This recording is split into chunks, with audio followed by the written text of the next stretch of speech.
lift? No. Can you be?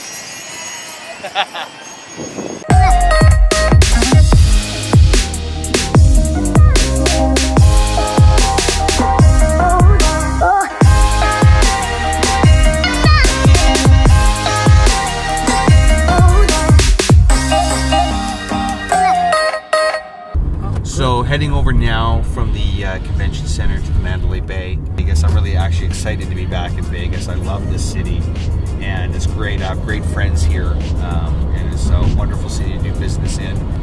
It's a little crazy for me to be back. The last time I was here, of course, was during when the shooting happened. I need to take a video. No, you're good.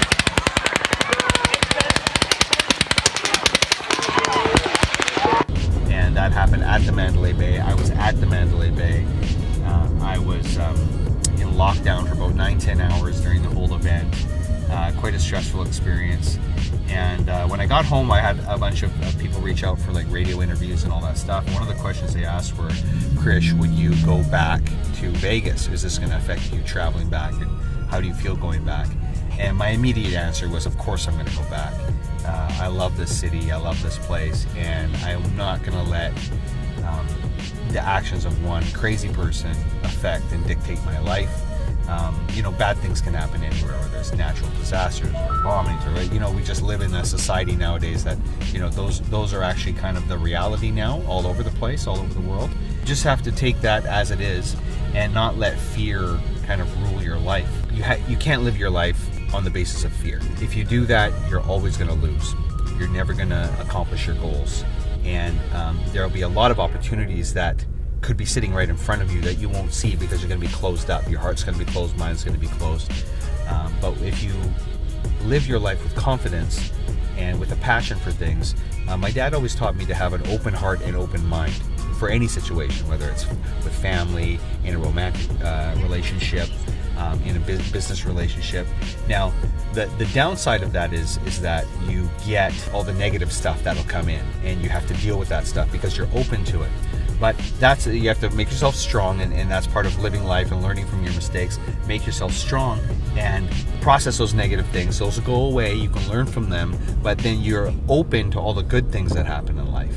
So I would rather deal with a few negative things in life and be open to the great possibilities that I can then take advantage of, than being closed and live in fear and be missing out on life.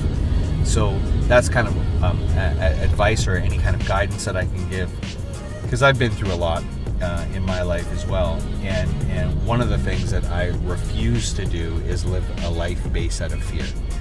That's not a life worth living, and I don't recommend it or suggest it to anyone.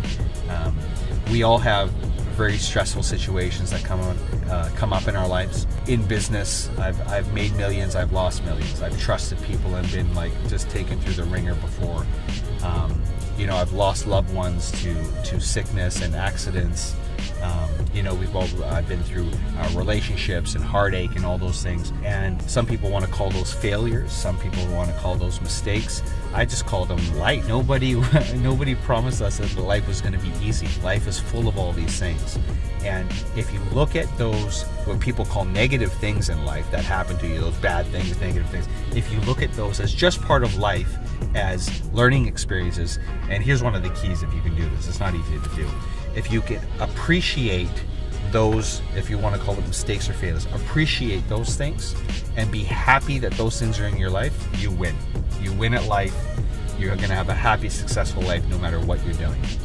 If you don't appreciate those and are going through life just getting happy when you have a success, or when a good thing happens, or you get to eat that one donut or have that cookie or something, if you go through life as your measure of your happiness, you will have a miserable life. I'll guarantee it to you.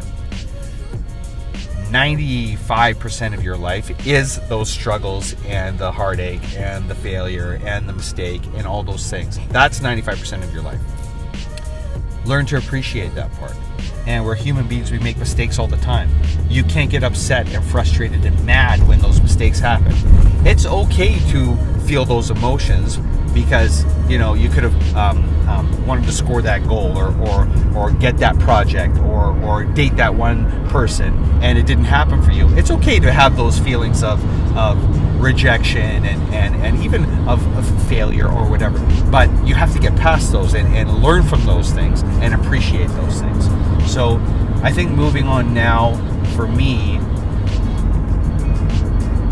especially after being back in Vegas, it was a cool thing. I know I'm jumping around a little bit, but it was a cool, kind of weird, surreal experience. Now I coming here a couple days ago and getting out of the airport, driving into the city to the Strip and seeing Mandalay Bay, it just kind of brought all that stuff back to me. And you know, I have, my heart goes out to like all the people who were affected by it, and it reminded me to stay positive of things and really appreciate what I have in my life, whether it's good, bad, or ugly. I appreciate everything and see what I can do to improve my life and improve the life of people around me.